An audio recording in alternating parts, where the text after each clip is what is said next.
Welcome to the channel Learn the Weight. So now we will going to discuss about the remaining muscles of the upper limb that include the muscles of the arm, the muscles of the forearm and the muscles of the hand.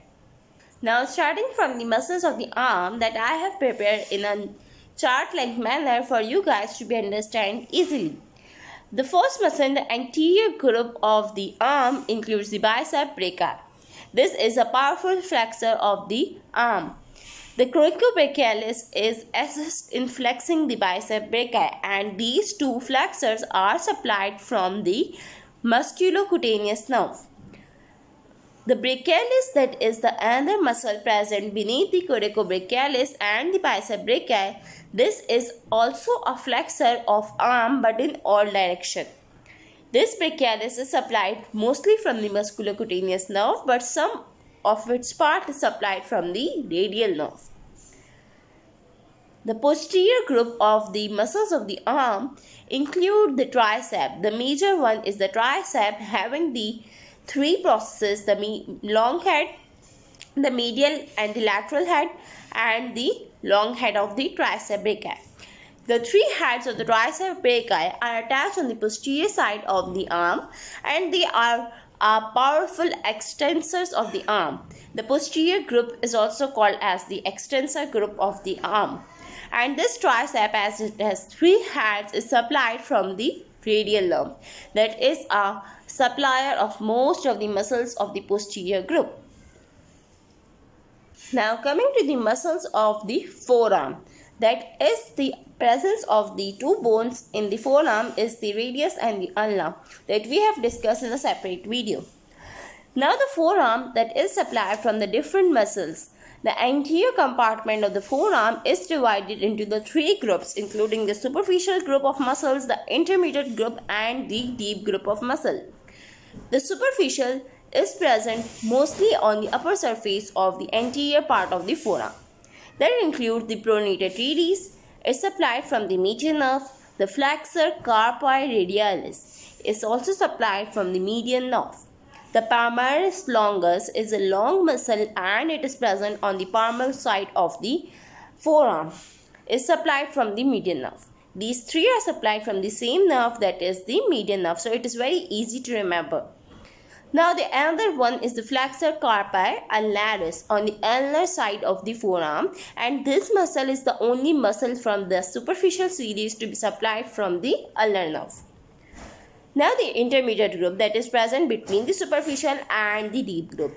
This intermediate group consisting of the one muscle causing the flexor digitorum superficialis, and this muscle is a flexor of all the digits of the hand. This muscle is supplied from the median nerve. Now coming to the deep muscles of the anterior compartment of forearm. The deepest layer of the muscles include the flexor digitorum profundus, the flexor pollicis longus that is attached on the thumb. The digitorum is attached on all the digits, while that of the pronator quadratus. The pronator quadratus is a small muscle attached from the radius to the ulna. These three muscles are also the flexors, and this is a pronator. They are supplied from the ulnar nerve, and the flexor pollicis longus and the pronator quadratus are supplied from the anterior interosseous branch of the median nerve.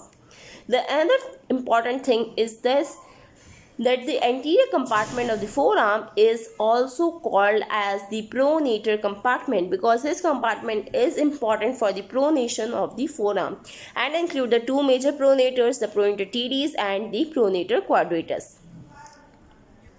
Now coming to the posterior compartment of the forearm, that is also called as the supinator compartment, because these muscles are involved in the extension and the supination of the forearm.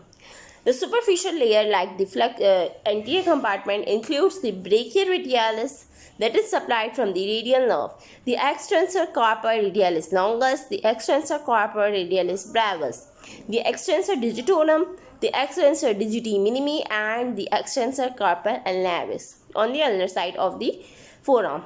These all extensors plus the brachioradialis is supplied from the radial nerve, while the digiti minimi, digitorum and the carpi ulnaris are supplied from the deep branch of the radial nerve. Ultimately, they are all supplied from the radial nerve because they are present in the posterior compartment of the forearm. The deep layer of the posterior compartment of forearm include the muscles that include the supinator and the extensor index that is attached on the index finger of the hand. The supinator is going to supinate the forearm, and these both are supplied from the radial nerve. The outcropping muscles of the forearm, also called as the outcropping muscles of the deep layer of the posterior compartment of forearm, include the three major muscles that we call as the abductor pollicis longus. Is attached on the thumb and it is a longer muscle. Is supplied from the posterior interosseous branch of the radial nerve.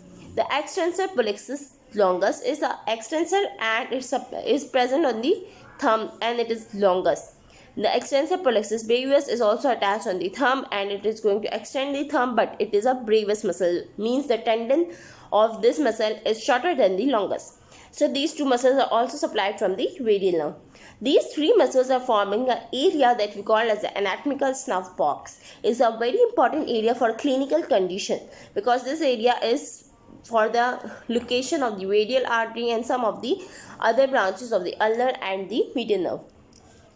Now coming to the muscles of the hand, the intrinsic muscles of the hand, we will going to take a short overview to get better explained. The four groups of the muscle that we study in the hand include the thenar muscles, the hypothenar muscles, the adductor muscles and the intrinsic or the short muscles of the hand. The thenar muscles are all attaching on the pollicis that we call as the thumb, include the opponent pollicis, the abductor pollicis and the flexor pollicis. They all are supplied from the median nerve except the deep hand of the flexor pollicis that is supplied from the ulnar nerve. The adductor compartment that include the adductor pollicis having the two halves, the oblique and the transverse hand, is supplied from the deep branch of the ulnar nerve. The hypothenar muscles are attached on the digiti minimi, that is a little finger of the hand, and include the opponent pollicis, the flexor digiti minimi, the abductor digiti minimi and the opponent digiti minimi. Same as the thenar muscles, but the name is changed. The digiti minimi that is attached on the little finger, while that the pollicis are attached on the thumb. These all are supplied from the deep branch of the ulnar nerve, while that of the pollicis are supplied from the deep branch of the median nerve. So this is the point to remember. The short muscles of the hand include the two lumbricals and the two interossei. The lumbricals that are present on the medial side is supplied from the median nerve, while the lumbricals that are third and fourth present on the ulnar side, lateral side, supplied from the deep branch of the ulnar nerve. The dorsal interossei is present on the dorsal side of the hand, while the palmar interossei is present on the palmar side of the hand between the digits. They are also supplied from the deep branch of the ulnar nerve. This was an explanation about all the muscles, and I have covered all the muscles of the forearm, including the attachment nerve supply. I hope you explained well. Thank you for watching. Subscribe for more.